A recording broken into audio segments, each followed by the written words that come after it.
할렐루야 성경 통독 151일째입니다. 오늘은 전도서 9장에서 12장까지 살펴보도록 하겠습니다. 전도서 9장에서 10장까지는 험한 인생의 그런 실상을 계속적으로 나열하면서 보여주고 있습니다. 그리고 11장에서는 선한 교훈을 주고 12장에서 마지막으로 전도서를 결론을 내지면서 우리가 하나님을 경외하는 그런 삶을 살아야 된다. 이렇게 교훈을 주면서 우리에게 결단을 촉구하고 전도서를 마치고 있습니다. 9장 볼까요? 9장에서는 인생이 다 똑같은 운명을 타고났다 이렇게 이야기합니다. 우리 인생을 보면 다 각자 다른데 어떻게 똑같은 그런 운명이라고 할 수 있겠습니까? 전도자가 볼 때는 우리가 아무리 다른 그런 모습을 가지고 있어도 우리의 그런 그 마지막은 어떻게 된다고요? 죽고 마는 것입니다. 그래서 우리가 같은 운명을 타고났다 이렇게 선언하면서 인생은 허무하다 이렇게 이야기하고 있는 것이죠. 그런 상황을 12절에 보면 더 구체적으로 표현하고 있습니다. 물고기가 잔인한 그물에 걸리는 것처럼 사람들도 갑자기 덮치는 악한 때를 피하지 못한다. 우리는 사고와 재앙과 나쁜 일들을 피하지 못하는 그런 운명을 갖고 있다는 것입니다. 마지막엔 더구나 죽음을 맞이하니 우리의 그런 인생이 허무하다 그렇게 이야기하는 것이죠. 10장을 보겠습니다. 10장의 5절 내가 세상에서 본 잘못된 일이 잘못된 일 또 하나는 역시 통치자들에게서 볼 수 있다.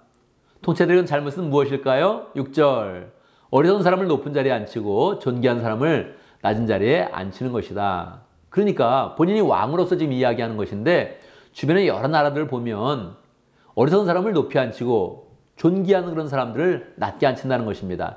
의도적으로 그러는 것이 아니라 이 나라를 세세하게 살펴서 그렇게 시의적절하게 사람을 그렇게 직분을 줄 수 없다는 것이죠. 그러니까 인생이 잘못된다는 것입니다. 이렇게 계속 인생의 허무함을 이야기하는 것은 허무하니까 아무런 의미가 없다 하는 것이 아니고 우리에게 계속 지혜로운 길을 여는 것이죠. 가장 지혜로운 길이 무엇인지를 자꾸 우리에게 제시하려고 하는 것이지요. 8절에서 보면 허무한 그런 실상을 좀 더 이야기하고 있습니다. 구덩이를 파는 그런 사람은 거기에 빠질 수도 있고 나무를 패는 사람은 나무에 다칠 수도 있다. 인생이 이렇다는 것입니다. 내가 구덩이를 파는데 거기에 빠지고 나무를 패고 있는데 그 나무에 내가 다친다는 것입니다. 이런 실례를 몇 가지 계속 또 제시하면서 인생 정말 허무하고 어떻게 대책도 없다 이렇게 지금 이야기하고 있는 것입니다. 어떻게 살아야 되는 것입니까? 그러면 자 10장을 마치면서 한 가지 대안을 제시하고 있습니다. 12절 지혜로운 사람은 말을 많이 해서 덕을 보고 어리석은 사람은 제 입으로 한 말 때문에 망한다. 그러니까 우리가 허망한 인생 가운데서도 한쪽으로 지혜의 그런 길을 자꾸 열어야 된다 가르쳐주고 있는 것이죠. 11절에서는 구체적으로 우리가 선한 일을 할 것을 이렇게 교훈으로 주고 있습니다. 1절 돈이 있으면 무역에 투자하여라. 뒤에 너는 이윤을 남길 것이다. 이것은 개역개정은 좀 더 다른 그런 번역을 했는데 여기서는 이것을 아예 그냥 이윤을 남기는 것으로 이렇게 번역을 해서 그렇게 우리에게 제시하고 있습니다. 우리 그런 삶이 투자하는 그런 삶이 되어야 된다. 하나 교훈을 또 주는 것이죠. 6절 아침에도 씨를 뿌리고 저녁에도 일하여라. 이것저것 열심히 하라고 이렇게 지금 권고하고 있는 것입니다. 어떤 것이 잘 될지 알 수 없기 때문이다. 우리는 그 마음 가운데 지혜로운 그런 삶, 투자하는 그런 삶, 열심히 사는 삶 이런 것을 살아라 이렇게 이야기하고 있는 것이죠. 9절에는 특별히 젊은 사람들에게 충고하고 있습니다. 9절 젊은이여 젊은 때에 젊은 날을 즐겨라. 내 마음과 눈이 원하는 대로 따라라. 여러분 그렇게 하면 어떻게 되겠습니까? 우리 인생은 사실은 망하게 되는 것입니다. 지금 역설적인 교훈을 하는 것이죠. 그래서 더 읽어보면 이렇게 이야기합니다. 다만 내가 하는 이 모든 일에 하나님의 심판이 있다는 것만은 알아라. 그래서 11장에서 이제 하나님을 소개하면서 우리의 인생이 그냥 하나님 없이 살면 다 허망한 삶이요 허무한 삶인데 하나님이 있기 때문에 의미가 있는 그런 삶이다 하는 것을 자꾸 새겨주고 특별히 젊은이에게 충고하고 있는 것입니다. 12장 보면 이제 결론을 내기 때문에 전적으로 하나님을 경외하는 그런 삶으로 우리의 그런 삶을 이끌고 있습니다.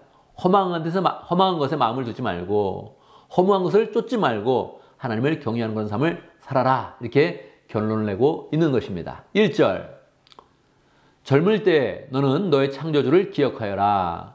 고생스러운 날들이 오고 사는 것이 즐겁지 않다고 할 나이가 되기 전에. 2절 해와 빛과 달과 별들이 어두워지기 전에 먹구름이 곧 비를 몰기 전에 그렇게 하여라. 그래서 우리가 창조주를 기억하는 것, 여호와를 경외하는 것 이것이 가장 중요하다는 것입니다. 허무한 것을 나열하고 이제 창조주 하나님을 보여주면서 우리 인생의 눈에는 다 허무하게 보이지만 창조주 하나님께서 우리에게 복된 삶을 약속하시고 영생까지 약속하신다 하는 것을 교훈 주고 있는 것입니다. 13절에서 이제 결론으로 나아가고 있죠. 할 말은 다 하였다. 결론은 이것이다. 자, 결론을 이야기합니다. 우리는 귀를 열고 전도자의 그런 결론을 들어야겠습니다. 이것이 바로 사람이 할 의무이다. 무엇이요? 하나님을 두려워하여라. 그것이 그분이 주신 계명을 지켜라. 이것이 바로 사람이 할 의무라는 것입니다. 하나님을 두려워하는 것, 하나님이 주신 그런 계명을 지키는 것, 이것이 인생의 그런 본분이라는 것입니다. 14절, 하나님은 모든 행위를 심판하신다. 선한 것이든 악한 것이든 모든 은밀한 일을 다 심판하신다. 이렇게 이야기하면서 전도서를 마치고 있습니다. 우리는 정말로 우리 힘으로 살아가면 우리 인생은 허무합니다. 우리가 스스로 목표를 세워 살아가면 인생은 허무합니다. 그러나 심판하신 하나님을 앞에 두고 우리가 하나님을 두려워하면서 살면 하나님 앞에서 열매를 거두고 하나님이 주시는 그런 영생과 은혜와 축복을 누리는 그런 삶이 될 것입니다. 전서를 마치면서 다른 모든 것보다도 내가 하나님을 경외하며 심판하시는 하나님을 바라보면서 그 안에서 열매를 맺는 삶을 산다. 이렇게 결단하면서 이 말씀을 읽으면 좋겠습니다. 감사합니다.